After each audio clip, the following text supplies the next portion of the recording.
Okay, and moving on to the next opponent, just got done having a small little practice out there with the guys, switched the schedule up a little bit based on it being Thanksgiving week, so happy Thanksgiving to everybody. But this is the best week of the year for college football team. Being able to eliminate distractions is good. Not having school makes it easier from the scheduling point of view. So being able to get these guys up here every morning to feed them a little bit more than we normally can and meet and lift and practice and get them out of here at a decent time sets up good, seeing as how this game is a noon kick. Should be used to noon kicks at this point, but I think it works out good from a scheduling point of view this week for all that. Growing up, being able to watch these games on Thanksgiving, on Thursday and Friday and Saturday, it's a great time of the year. So our guys are pretty excited about just being bowl eligible. Won 3 games in a row and have 2 more great opportunities ahead of us. So we're gonna keep moving forward, hopefully keep improving, and hopefully keep winning some ball games. Overall, probably as healthy as we've been all year right now. Everybody's kind of other than obviously Carl. Everybody's should be available to go this week. So a couple of guys missed some time in the game, but part of that was we were able to do it. Based on how the beginning part of the game went, we were comfortable being able to play 60-some bodies. I think the total number was 62 or something. So almost everybody that traveled played, and it was good to get those guys out there. But we're pretty healthy right now, and looking for a pretty good week. Iowa State, obviously understand what the situation is there with their football program. Doesn't affect us at all. I don't think it will affect them at all as far as how they play. The one thing that I've always admired Paul Rhodes for is getting his team to play and never quit. It doesn't matter who they're playing. It doesn't matter where they're playing. It doesn't matter what their record is. Their team always just keeps playing. They've always played with effort. They've always continued to play throughout the course of a season, continue to play throughout the course of a game. I would anticipate this game being no different. So I would, expecting them to show up, and if anything, we probably got to be a little bit on guard for maybe having a trick or two, which they're a program that does that anyway. They fake a lot of stuff. They take chances on special teams. They do some trickery stuff on offense and take some chances on defense as well. So really doesn't change a whole lot with what our preparation is and what we're going to expect. Offensively, Todd Sturdy's done a great job taking over their offense about 6 games ago. Made the quarterback switch with Lanning. I think he's a really good player. Sits in the pocket, has good mobility, throws the ball, is accurate, strong arm. Got 3 or 4 receivers that are really good players. Big dudes, same guys that we played against last year with the addition of Bundridge, who was hurt for him last year. He's a really good player. And then the freshman back, Warren, is a difference maker. He's right there, top 3, 4 in the conference, over 100 yards a game. He's a good player, and a bunch of seniors on the O-line. 5 of their 6 guys up front, including their tight end, are all seniors. So same guys that we faced the last couple of years. But they're moving the ball well, and they're doing a good job offensively. They typically start fast and jump up on some teams they have pretty much each and every game. So we'll be expecting them to start fast and not quit throughout the course of the game. Defensively, same guys, that coaching-wise that they've had. Have switched up their scheme a little bit, but have done that since game 1 this year. Typical Iowa State defense, they're very sound. They don't take a ton of chances and mix things up too much, but they're very sound in what they do. Got a couple of new faces mixed in with a lot of the older guys that they've played with over the last couple of years. We've had very competitive games against them, and our offense has got our work cut out for it, trying to figure out what these guys got going on. Special teams solid in every phase. Probably top to bottom as good at any special teams as we've faced all year. The one that stands out is their punt return. They're average 3rd in the country scheme has been problematic over the last couple of years. They put two guys back there and try to, sprint you up from sideline to sideline, and do a good job with that. Their coverage units are really good. Their punt team covers well. Their kickoff team covers well. And like I said, that takes some chances, so we need to be on high alert with that. So it's kind of the initial thoughts with Iowa State, but looking forward for a good day for our seniors. There'll be a lot of talk about these guys and what they've done for the program over the last 4 years. This senior class was instrumental in the transition into the Big 12. These guys have been there from day one of Big 12 play. So, it's our job as coaches and players, not counting the seniors, to put those seniors in a position to be able to enjoy their senior day. One last time on Mountaineer Field is going to be very important to these guys. It's going to be important to me to send them out on top with a victory and be able to sing country roads here in the stadium one last time. So that gives us plenty of motivation to prepare the right way and to play the right way as well. Then I'll take some questions. You mentioned Iowa State starting fast. What enables some teams to be able to do that than others? Oh, I don't know. Momentum's a good one on that. I mean, you get some momentum and they capitalize on it. If you knew the answer, everybody would do it. I don't know what the answer is to start fast. There's been some games where we've started fast. There's been some games where we've had to settle in before we got going. So, being prepared and being in the right frame of mind and catching some early breaks and capitalizing on it with some momentum. I don't know if there's a magic formula. You touched on the switch with the coordinator. Have you seen any change in what they've done since they made the switch offensively? Nah, you can't really change things too much. You got to keep rolling with what you're doing. Maybe how it's called a little differently, but they look relatively the same. I've seen them against, I've studied their offense against Kansas and Texas Tech and TCU.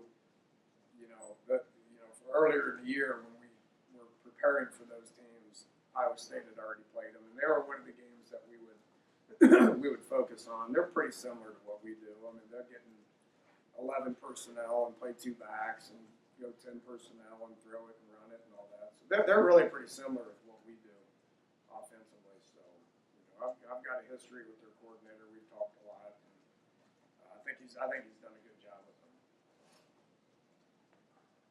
Dana, obviously, it's a business with coaching, but it's also a fraternity. Paul Rhodes is the guy who coaches in your home state. What was your reaction when you heard the news on Sunday? Yeah, I was surprised. I mean, I don't understand why it has to happen at this point, but we're obviously more worried about what's going on here, but Paul's a good football coach. He's, the head coaches hang out a little bit when, different meetings and venues and stuff, and I've never worked with him, but he's a great guy, and he's a good football coach. Brings a lot of energy to their team, and is extremely competitive and a fiery guy. But it's just part of the profession. I mean, you're seeing it. This year seems like it could be, pretty tough, for a lot of coaches. But it can't affect what we're doing. It won't affect what we're doing. We'll keep moving forward. And they're the next team on the schedule that we got to prepare for. Do you even mention the firing of the players at all? Is it something that's brought up? No, it's not something that affects us. I mean, it's just not. You can say, well, it's not fair or whatever it is. I don't know. I mean, it's just that what's happening there is going to happen there. My job is to give our team information and what they need to be prepared to be able to win the game this Saturday. So, we've already met and talked about it, but it's not going to get brought up again. And it doesn't need to be brought up to them with y'all. It doesn't affect what they do. That said, you have to be prepared for them to throw caution to the wind a little bit, saying, "Well, what the heck?" Well, that was my purpose of talking with them. We met this morning and then practiced and met again on the field. But we understand that we need to be on high alert for them doing different things. They don't have to be as cautious as, say, some teams would be. So we need to be on high alert for that. Be ready for anything. It's part of the preparation of getting ready to play a football game. Usually everybody was probably able to play this weekend. How did Shelby bounce back out there today? Oh, he's fine. He's fine. I think it's the first time he ever got hit like that. Yeah, I went out there on the field and kind of looked at him and said, "What's wrong?" And he just said, "I've never been hit like that." I said, "Well, just get up." You know, and he did, and he was fine. So he was good out there today. Yaji, Practice today. It should be closer. You know, I doubt at this point he can get into the starting lineup. You know, because of the switch and Marcel playing well, Marquise playing well. But you know, having the depth is incredibly important. You know, you obviously really like Tyler. You talked a bunch about your guards, but I think Marquise played the most snaps. He started both tackle positions, and here as I can tell, he played really well. Not gotten a lot of recognition. Well, he looked really bad giving up that one sack or that one hit. All right, one play out of it. Thanks very much. Marquise is one of my favorite guys. I mean, he's been here for a long time. He's going on his fifth year senior. An inspirational guy. Is got lots of energy. You know, proud of the player that he's turned into. You know, so he is a 2-year starter now. So that's what you really want out of a lineman. You know, there's guys that are ready to play early and you know end up playing 3 and 4 years, but that's kind of rare. You know, so a guy like Marquise, you know, he's going to get his degree here in December. You know, leave here. I know he wants to try to play in the NFL, which you have that opportunity. And we'll leave an alumni at West Virginia University, so I'm proud of where he's at. when do you say, I guess, if anything to Odell after he was able to kind of break through and get that first touchdown this season? So I'm glad you can score. He goes, I've known I can score all along. So we'll do it more. And I think he did it one more time after that. When you talked about him at a Big 12 media days back in July, I think you had said he was the most or one of the most dynamic guys you would coach in your time here. When you said that, did you have this kind of the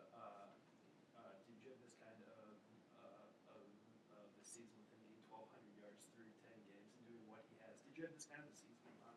I didn't know if he had the ability to be able to do it consistently like that. I didn't know we were going to be averaging 50 rushes a game either. You know, so that's what we're doing offensively has helped Wendell as well. I knew he was a great back. I mean, you know, that's why he was at media days. Be able to do it consistently over 10 games now has been fun to watch. You know, proud of him for that. I got no reason to think he's not going to continue to do that. You know, the versatility is what has always stood out with him, and you know, being so important, being a run between the tackles guy has diminished some of those ways that we've used him because we haven't had to, and he's been able to handle it. So it hasn't turned out exactly like I thought it would, but not surprised at his success at all. And now that you have rushed the ball 50 times per game or whatever, do you think big picture wise this gives you guys the best chance to win the conference and compete for a conference title going forward? Yeah, absolutely. You know, I mean, absolutely. We got to continue to run the ball effectively, but continue to get better intermediate passing games as opposed to, you know, in addition to that with big play potential. You know, we missed 4 over the top throws, and you know, the wind has something to do with it. You can say it does, you can say it doesn't. I mean, it does. I mean, first time I told Skyler that you can't overthrow number 1 or number 5, and he hadn't all year. Well, when we had that wind behind him, those things sailed. So, you know, being able to ground it out like we have here recently, you know, makes a difference in being able to win those games. There's no question. But then you're going to have those times where you got to hit that big play, and you got to be good in the intermediate passing game. We're not where I feel like we should be or will be when it comes to that. Moving forward, this week, next week, bowl game, you know, next year. And how would you characterize the senior class as a group and what they've been through? I mean, it seems to me like the senior class has gone committed. Committed more than anything. Committed WVU. Committed to being a Mountaineer. This program. They're proud of where they're at, and they're a close, tight knit senior class. So I think 20 years from now, you'll see a lot of these guys coming back hanging out together, and they're resilient. From overcoming some of the injuries that they've overcame is big. But they're the inspiration for our whole team right now. They're the backbone with going back from coaching changes to transition, conference transitions. Developing the program. It's meant a lot to them. It's meant a lot to me that they've stuck it out and they've never wavered and they've continued to work their tail off each and every day. So I'm proud of this class. Dana, you mentioned it a little bit. This being one of the best weeks for football because there's no distractions. But obviously these guys are here. They're locked in. They can't go home to their families for Thanksgiving. What do you do? Do you have any kind of team dinner? Do they go to position coaches' houses for a little Thanksgiving? Yeah, they're different things. There's different things. We'll go to a movie tomorrow just to kill, do as something as a group. We'll have a family Thanksgiving dinner here on Wednesday where, they're all here and coaches and families and stuff will be here as well. I let them go where they want to on Thursday. Some of them will go home. If you could, they'll get about 24 hours off from Thursday when we're done here until Friday where we reconvene and go through a Friday schedule where we travel and all that. So a lot of them will go home. A lot of them will have their own dinner. Each and every one, all the coaches will have their own dinners, and there'll be players go to different houses and stuff like that. So we'll make sure that every one of them has a place to go. But we'll have our own dinner on Wednesday. Because I want to let guys go. If they want to be able to go, they can go. And then Friday, it's back to work business as usual. You had said a lack of distractions during this week. I guess, how do you hopefully prevent players from finding their own distractions when they don't have nothing going on here? If you're going to worry about that, then you got to worry about that every day. So our guys are pretty in tune with what this week means, and all their families will be coming in on Thursday. Most of them anyway. Come in Thursday or Friday. So they've got a little extra time to be able to spend time with their families and stuff. And then Saturday, obviously, family day or a senior day with the families, and be able to spend time with them after Saturday as well. And then Sunday we'll be back to work.